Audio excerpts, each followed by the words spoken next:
Hello, welcome to Get Lit. This is a television show about local authors. My name's Pete Crooks. I'm senior editor and senior writer at Diablo Magazine. We're here at the new Walnut Creek Public Library with Berkeley author Elizabeth Rosner, whose national best-selling books, Blue Nude and Speed of Light, have delighted book club fans and readers all over the country. Welcome, Elizabeth Rosner. Thank you for having me. It's great to be here. Great to see you. Yeah. So Blue Nude, which came out in hardback in 2006, That's right, is coming out in paperback this week. Why did it take 4 years for Blue Nude to go from hardback to paperback? That's a great question because it's not the usual trajectory. I think typically when there is a paperback edition, it's around 1 year post hardcover. Mm-hmm. And in this case, it took a while because it was slow to catch fire in the hardcover edition, and my publisher decided to let it go out of print for a little while. And I guess maybe true to my nature, I took it on as my cause that that I didn't want to let the book die. It was really an important piece of writing for me, and the book has a message that I think is really still very relevant. And so I got the rights back to the book, and with the help of my original editor, was able to find a new publisher who was willing to bring it into paperback because they had faith in it, and I'm so delighted that it's back. It's a fascinating character study. We spoke about it when it first came out. Mm-hmm. Can you tell us a little bit about the characters in Blue Nude and the story? For me, the best way to describe it in brief is that it's a story about an encounter between a post-war German who's a painter but has been blocked for many years. He's been unable to paint. He was born in Germany right at the end of the war, came to America to flee his troubled history in Germany, the Nazi past of his family.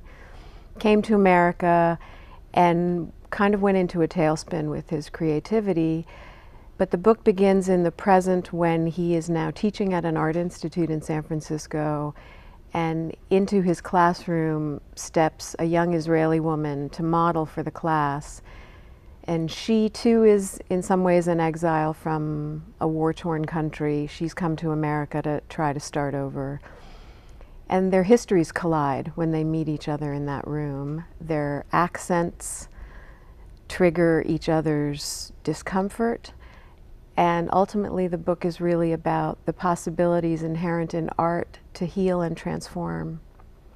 And for me, it's really also a book about peacemaking between individuals, but also in the ways that I believe it's possible for bigger stories to come to some kind of resolution once people are willing to look one another in the eye and see each other not as the enemy in some kind of abstract way, or even the offspring of the enemy, but also familiar human beings, and peace is possible in that way.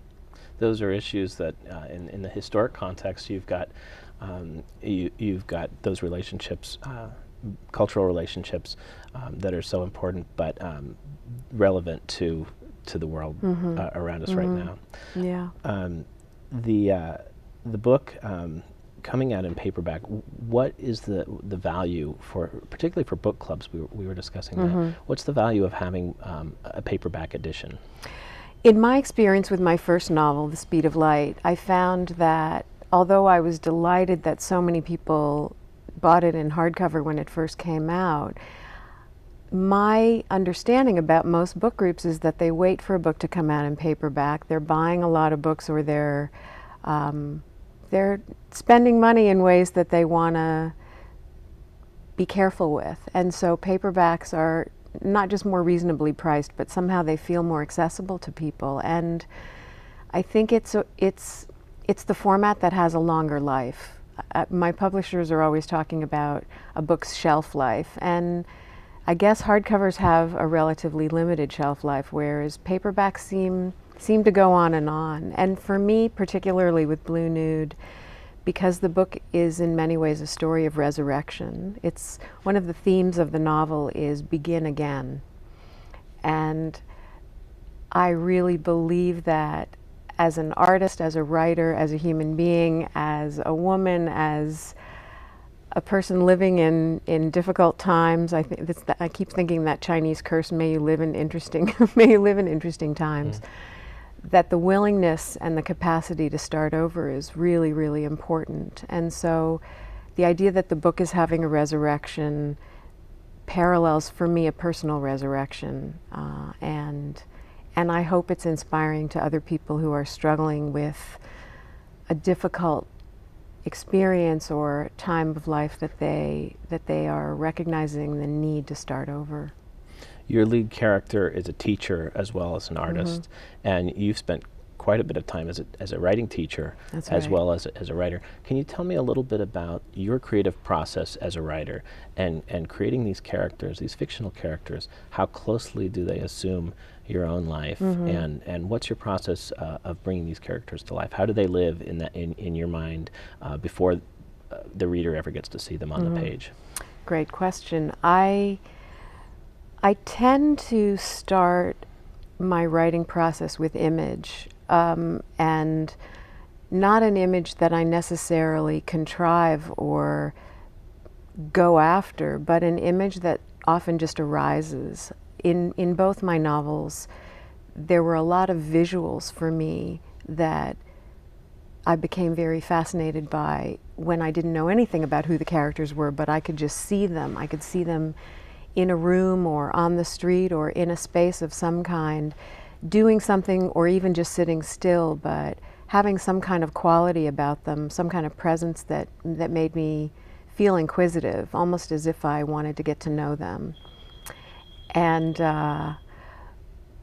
what I often do is a kind of internal interview. I mean, it's as if you were one of my characters, I would be asking you questions about your history, your backstory, and my two favorite questions, and this connects to the teaching process as well, because in many ways I don't know exactly how to teach writing, even though I do it all the time, because I think the best way to teach writing is to just keep getting people to write. So I'm constantly just trying to offer support and assistance and encouragement to dive in and begin a process. But my two favorite questions to ask characters are, what do you want? And what are you afraid of? Because those give me paths of their motivation, where they're trying to get to or what they're striving for, and what's holding them back. What are the obstacles that they feel, internally or externally, are in the way of their own progress or development. And often that's very true psychologically. It's not just, oh, somebody's stopping me from achieving my goals, or I have a broken leg and I can't run a marathon. It's more my fear of failure, or my fear of being seen, my fear of disappointing my parents. Any of those more internal obstacles really fascinate me. So I'm really interested in my characters' minds and psyches. So when you begin to interview your characters, you don't have the book's resolution in mind. You don't have the final chapter in mind. You know, sometimes in the course of that kind of investigation, I also in many ways visually see where the book is going to land, see often in an interrelationship form in the dynamic among my characters. I see how their interactions have changed or how they themselves have grown. And then the writing process is for me a matter of how do I get there, not in a straight linear way, but what are the forward, backward, sideways movements that they go through before they can get to that resolution. And sometimes it's really the middle of the novel that takes me the longest to work out, that I will feel like I have a beginning, I will sense an ending or be able to kind of glimpse an ending. And then it's, how do I find my way there? And sometimes it's sort of like a balloon that just expands as I breathe more air and life into it. Let's talk about your first book, The Speed of Light, which was a big bestseller. And I'm curious if you can go back in time as an aspiring author. What was it like to see your first book come out and to be so well received? You know, it's easy to remember because it was a very pivotal threshold moment in my life. I had been working on that book for 10 years, so it reflected a big arc of time in my own life. I was teaching full time. I would work on the book primarily in the summers. And then in the last year of working on the book, I was on a sabbatical. And I really was able to fully experience what it was like to have writing be at the center of my life. And I told myself that I was already successful because I was already writing the best book I could write, and that whatever happened to it after I completed it, I felt like a writer. I felt like I was living my dream life. And then when this miracle happened and I found an agent, and the next miracle happened, which was that my agent found a publisher, and that they were so excited about the book and brought it into the world, I felt as though I had won the literary jackpot. You know, that really, this lottery that we all enter with so much hope and so much doubt. That something magical happened for me. But it mostly really was important to me that I felt like I had told a story that I really needed to tell and that was mine to tell. And getting back to the teaching piece again, I feel when I'm working with students of all ages, not just young people, that there's something in us that belongs uniquely to us, and one at a time, we are the only person who can tell that particular story in our own particular voice. So I really felt that I had done that with that book, and so to feel so well received was a deep validation for me that I had done this thing I so deeply believed in. And then it was this experience of being listened to. For me, writing is really a form of communication. And if it weren't that, I would just write in a journal and never share it with anybody. For me, writing is an act of trying to speak to someone, one person at a time. So to know that people were reading my book and hearing my voice, really the voices of all three of my characters in The Speed of Light, are variations on my own voice, parts of myself. And so there was this sense I had that I was being received. And then when people started telling me what the book meant to them or how it affected them emotionally or psychologically, that was just a phenomenal feeling of being gifted with that response, that people took in what I had offered up and then gave it back to me. I remember going to a reading that you gave at the Lafayette bookstore after the book came out, and listening to the audience asking very thoughtful questions. I'm curious, writing is such an intimate art form. Do you enjoy that interaction with the audience? Because sometimes they're not going to be as nice as other times, and they're all going to have their personal interpretation of your work. Right. Can you talk a little bit about that? I can say for myself, I love that experience. I know there are some writers who are actually very, very shy, and for them, the most comfortable place is alone with the work. And to go out into the world with it makes them very uncomfortable. And I'm very grateful that I have the capacity to be in the public sphere and not go into a panic state.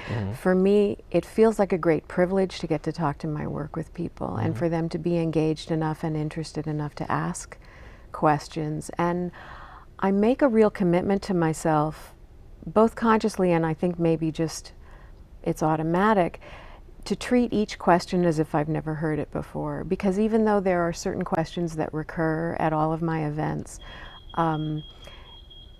the person who's asking that question is asking it for the first time, him or herself. It's new to them. And I want to honor that moment and to make sure that my response isn't something canned or premeditated either. It's as if I want to be in that moment with them, and I learn something that way. I hear something coming out of my mouth that I may not have said before or even thought before, and that's an honor, really. It's a privilege to get to do that, and to feel as though somebody else cares enough about what I've created to want to meet me in an encounter about it, so that it ends up living even beyond the page. It lives outside of the book itself. Even though reading is a very private act also, I'm really struck by that writing is very solitary and in some ways private, and so is reading. It's still just you and that silence inside your head, and I love that we meet in a question-answer moment. One of the readers who had a positive experience with The Speed of Light was the actress who played Agent Scully on the X-Files. Right. Is it Gillian? Gillian Anderson. Yeah. Can you tell me a little bit about the movie project that was discussed for The Speed of Light? Well, it's still, I think the technical term, I think the Hollywood term is in development. It's still in development. And I really don't know how typical this is, but it's now been 9 years since she first optioned the book. She keeps renewing the option about every year and a half. Her commitment is still very solid. She's a fascinating human being. She's quite brilliant and talented and sensitive and insightful. And we have been working together on the script adaptation. I mean, she's mostly doing it, and I get consulted every once in a while. And it's very exciting and also very challenging. She has a very high standard that she sets for herself and her work, so she's so far not been satisfied with the outcome of the script. It's not an easy book to translate onto film. It's a very quiet story, and there's a lot of interiority in the characters. And to translate that into a film where people sort of expect more action and momentum is challenging. I mean, what you were saying before about reading books that are page turners, I think the momentum in The Speed of Light is much more on the level of psychological growth. What is going to happen to these characters? Are they going to transform? Are they going to get over their fears and stumbling blocks and tragic histories? How can they help each other? The big dramatic moments in that story happen off screen in a way, although I think they will be on screen in the film. And I actually still believe the film is going to happen. Okay. And I'm just getting to practice patience, a lot of patience. Right. Anderson is wonderful in a movie called Tristram Shandy, which is all about adapting an unadaptable novel to screen. So that would be a great, a great test case. I also love the movie Get Shorty, based on the Elmore Leonard novel, which he wrote because of the troubles he went through with a book he wrote 20 years before called La Brava, which was turned into so many different screenplay adaptations and different stars brought in, and then it never was made into a film. So that can be interesting to deal with on screen as well. And I'm excited to see the eventual film version of The Speed of Light. When Gillian and I first met and I asked her what attracted her to the book, she started describing her experience of getting halfway through the first chapter and being able to sort of see where the camera was going to go, because she wants to direct it also. That's her big attraction. And so she could see where the camera was going to go and what the sound was going to be like. And as she was describing this to me, I was thinking, I've already seen that movie. You know, I watched that movie while I was writing the book.